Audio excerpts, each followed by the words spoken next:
because I'm a veterinarian, I'm going to add to a little bit what Dr. Moorhead said. Probably some of my stuff will support the veterinarian perspective as well. The Four Sixes Ranch is an old historic ranch in northwest Texas. It's been there since the late 1870s. And I've been fortunate to be there for the last 35 years and seen a lot of changes over that time period and have been able to reach back into the history of how things were handled and managed. There's good documentation all the way back in the early 1900s. So anyway, I've been able to kind of gather all that and with respect to ID or many other things, but today we'll be talking about ID.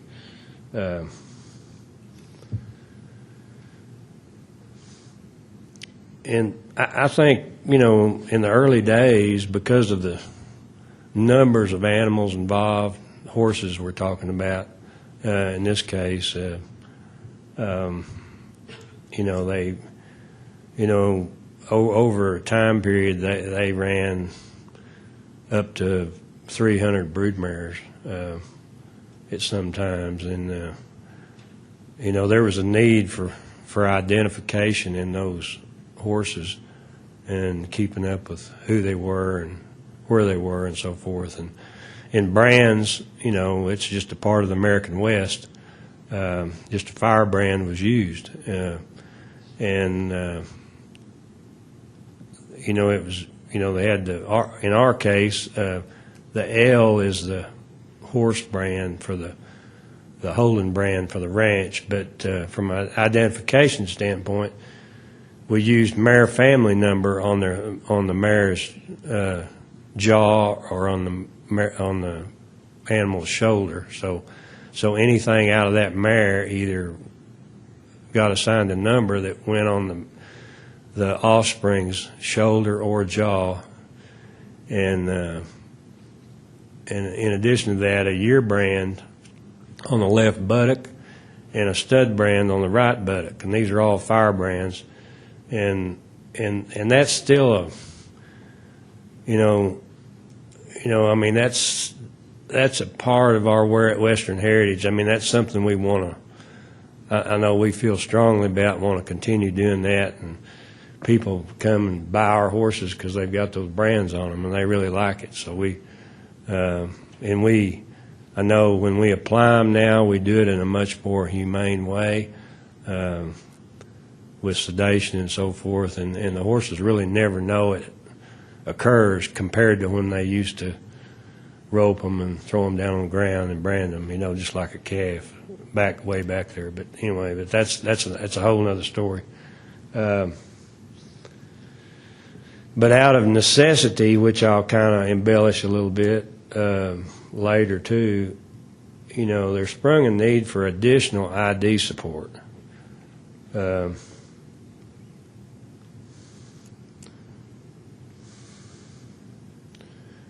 know, today we have usually around 1,000 resident horses.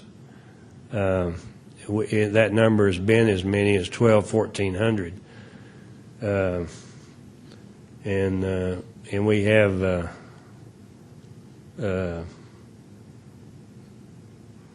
a need for good identification because we have a turnover in personnel. We have a lot of a lot of permanent employees, but we have a lot of interns that come through there seasonally. So we've got to, and they, you know, we learn to know the horses, know the brands, and understand that. And we actually try to teach that to these young students that come through there. But they,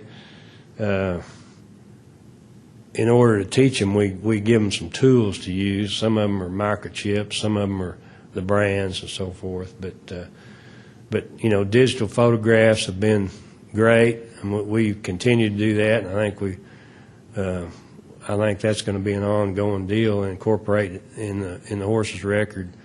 Whirls, as Dr. Moorhead mentioned, also are noted as well, and But, you know, this new need surfaced, you know, first in our horse operation and then later in our cattle operation for this individual ID.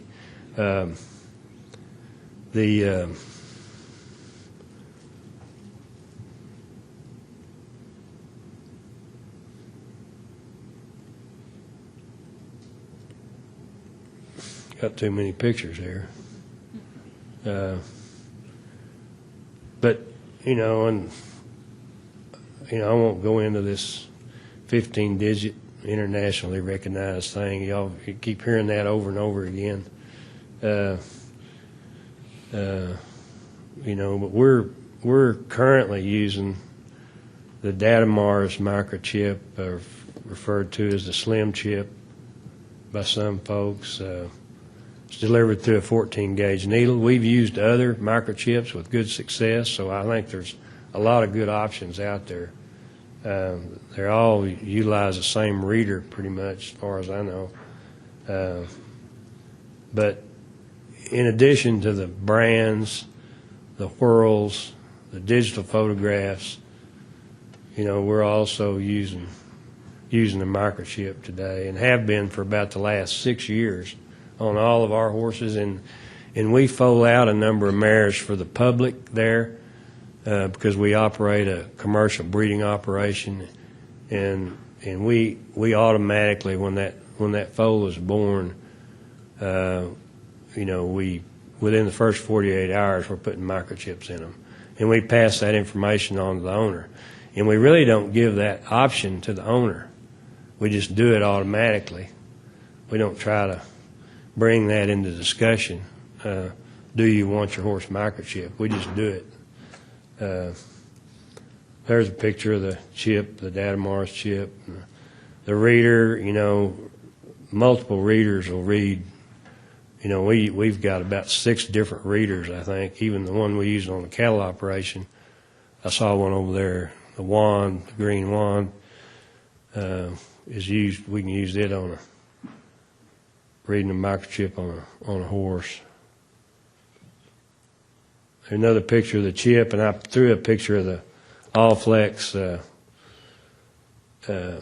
electronic ID for cattle, and of course we utilize the 840. Y'all have been hearing 840. That's a big deal with cattle. You know, using the 840 chip, and as well as premise identification. So our microchips we use on cattle, where it's a EID chip, the All-Flex chip, or it's not a chip really, it's a ear tag button. And you know, a button is not a good option, obviously, in a horse, putting that in their ear or anywhere else really.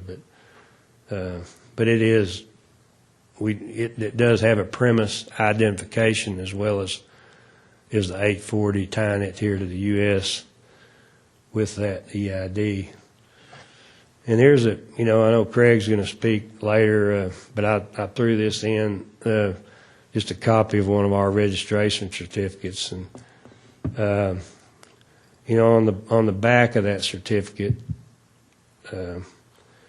you'll see the brands are noted, the whirls are noted, you know, the small diagram of the horse here, and there's also a section here where the microchip number, you know, when you register a horse with American Quarter Horse Association, you can turn in that microchip number and it'll get put on the animal's registration certificate. And we've been, like I said, we've been doing it. I think this will be 6 years this last colt crop. So soon we're going to have every horse there will be chipped, as well as digital photographed at birth or near birth, and have the whirls noted and stuff on their registration papers, as well as the brands.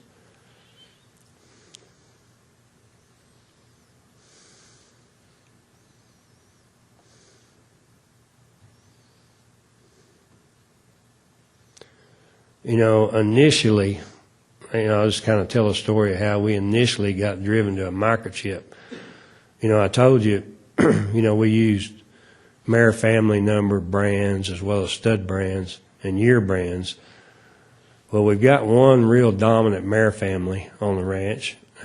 It's the 99 mare family. And anyway, one year it turned up, we had two individual animals. I mean, they had the same markings, same brand, same sire, so they had the same stud brand. And I mean, and they, and they're from the same mare family line and stallion involved, so they were related in a lot of ways. Well, they looked a lot alike too. And I mean, you could not tell them a difference. So we, after we got the DNA back, we double checked it, made sure we were chipping the right horse. But we chipped both of those horses just so we could keep up with them. So initially, we buy 2 microchips. There we are. We got 1,000 horses, and I ordered 2 microchips. And here we are today. We're implanting all of them, within the first 48 hours. And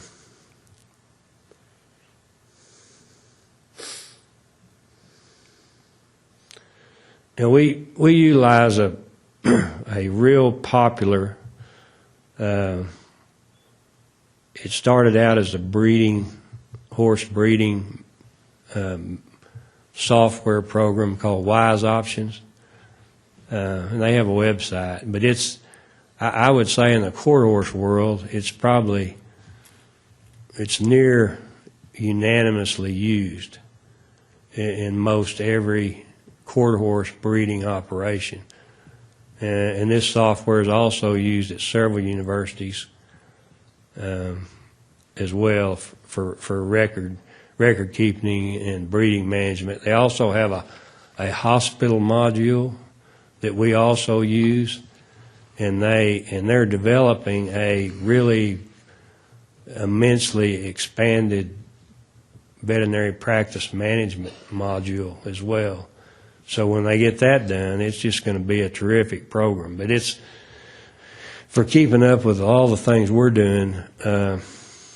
It's great as it is. But in this, you may not be able to see it, but in the upper right-hand corner of this, this is the home page of that software.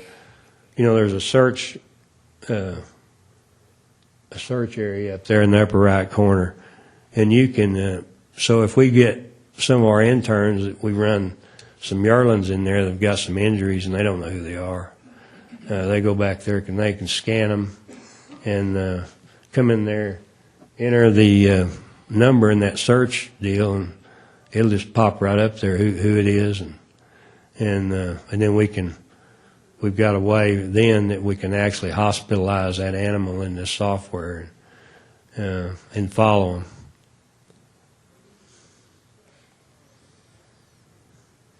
And this is just an individual animal page that that shows, you'll see about a third of the way down on the right, it's got the microchip number there written. And then, of course, that becomes a permanent part of the record in that software. One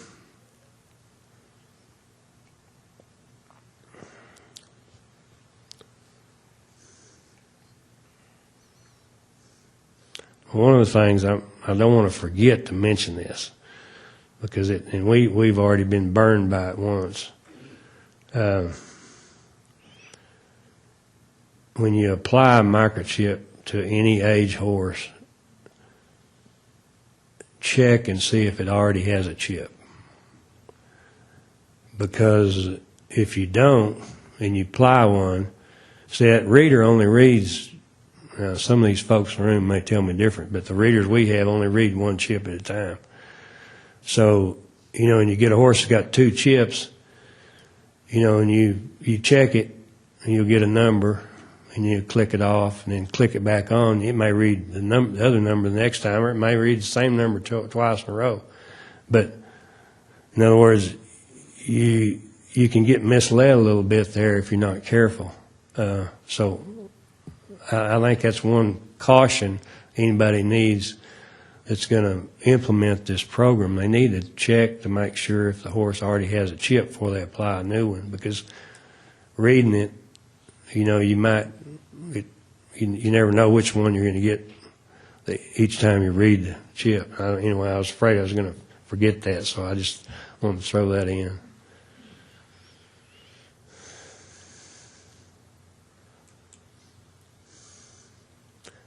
Well, in summary, I think they offer a very efficient, accurate means of identification, and like Dr. Moorhead mentioned, I don't know what the future holds. There may be newer technologies, other methods that raise up and come to the forefront that we're all utilizing. But it's currently today, in our case, in supplement to our brand and photographs and all the other, it's a good record system, and I think a good means of identification and tracking a horse.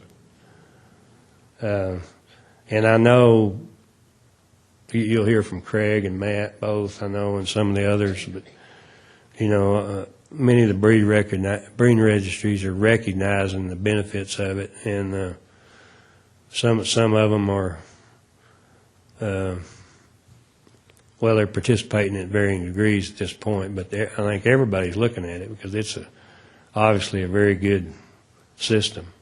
And I didn't share with you earlier, but we've got, we're we raise Western performance horses. We also raise racing quarter horses. So we've also been involved in the tattoo thing too. So, we've been involved in multiple segments of the horse business. It even had a few thoroughbreds at times too. So, but we're all about the quarter horse mainly.